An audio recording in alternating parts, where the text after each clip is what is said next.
situation help everybody feel safe. Okay. All right.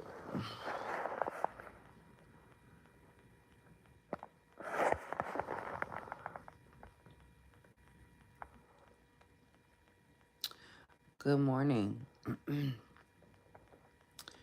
It is the 20th, I believe. And we're getting closer and closer to this great holiday, Christmas, where we think about and remember those people in our lives that we care about and we love so much. And something I thought about when I was looking through social media was that there's a lot of people that are going through some things right now. Some people might not have family, they might not have friends, they might have been going through, a breakup or a tough time, divorce, whatever. And, I just want to let those people know that, you're not alone and there are people that are feeling the same during this time. And I really hope that you get through that and know that, this is just one time in the year. This does not define you or your worth or,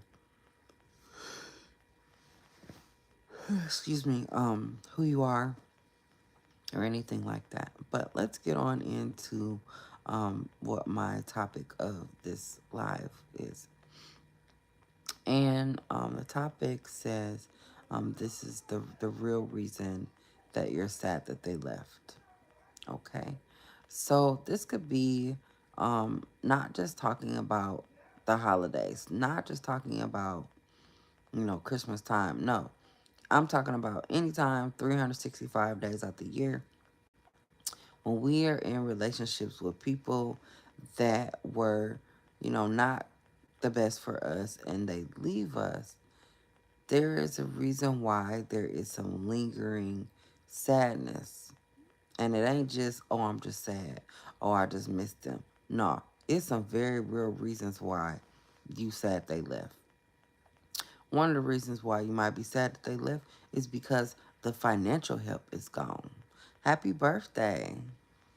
I hope you enjoy your birthday. One of the reasons why you might be sad that they left is because the financial help is gone. They not there to help you pay them bills, take care of whatever it is that y'all was taking care of before. So of course you missed that help. Okay. Nobody wants to like admit that, a person might say, oh, well, if I was so terrible, why you want me here? You don't want to say, well, because you was paying the bills. Because you was helping with X, Y, and Z.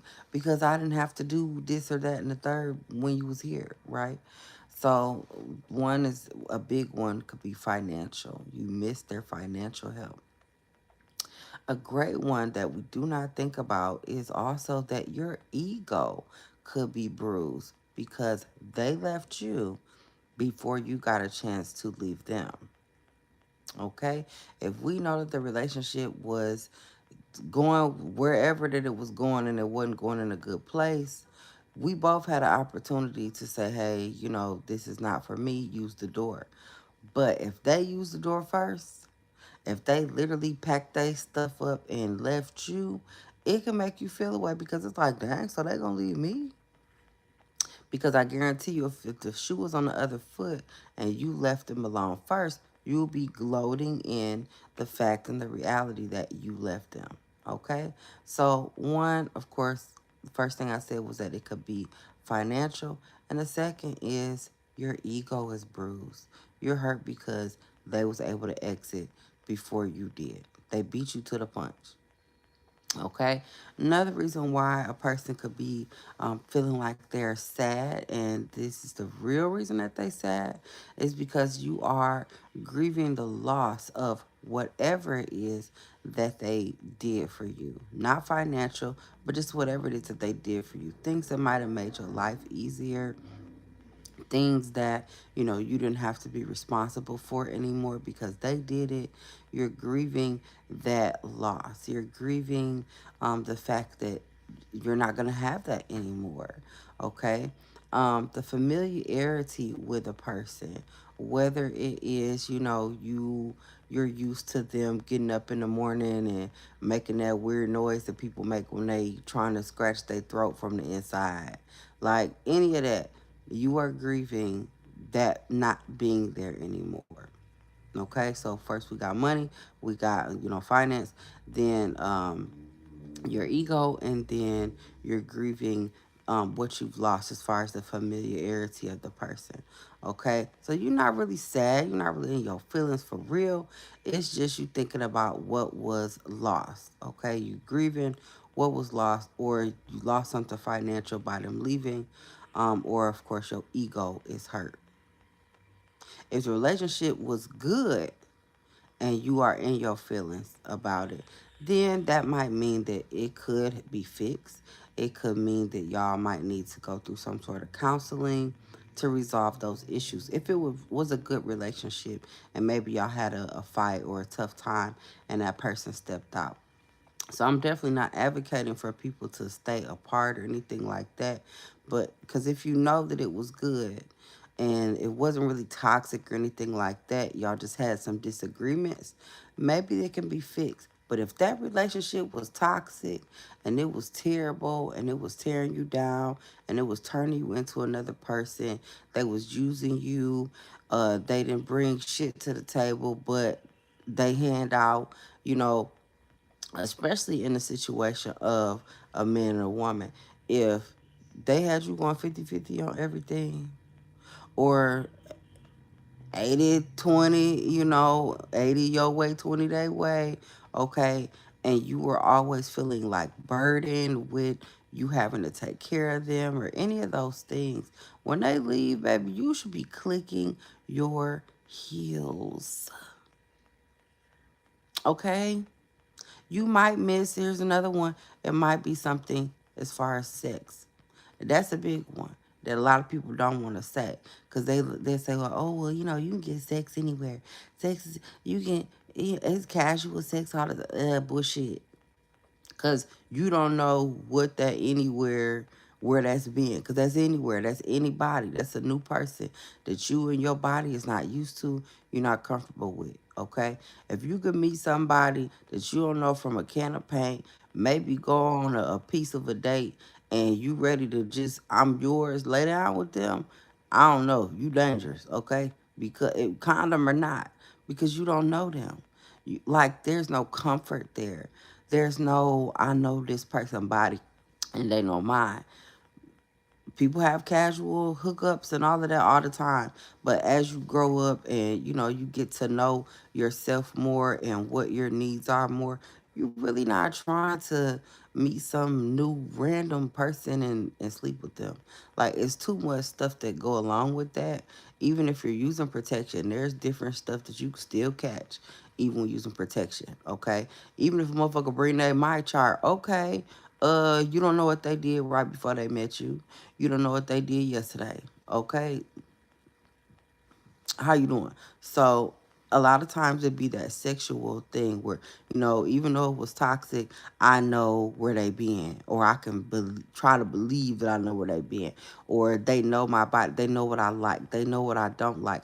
I don't want to have to go through explaining that to a new person, or figuring that out with a new person. So those are the main reasons why we really be acting like we sad because this didn't work out, when it was a toxic, terrible for us type of relationship.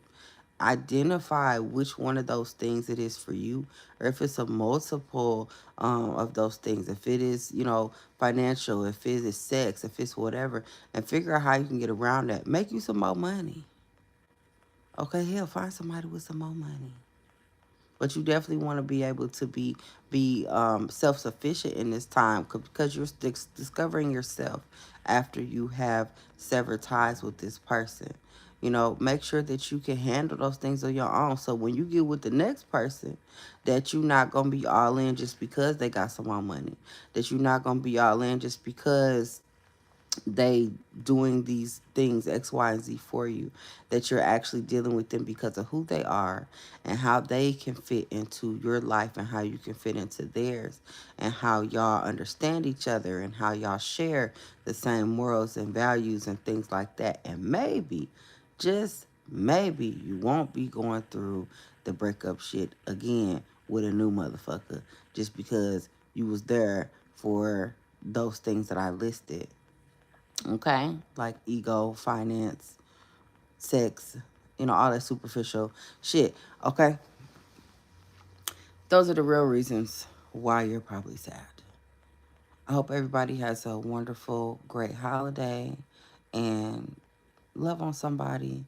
Give someone something from the heart if that is what you're into. Your kids will be okay if you don't spend a gajillion dollars on gifts. Teach them that the real meaning of this holiday is about loving one another and caring for other people. All right? Go volunteer. Go tell somebody something nice. You know what I'm saying? Do something for someone else other than yourself. And y'all have a wonderful, blessed, beautiful holiday. Bye. It's been Free Game.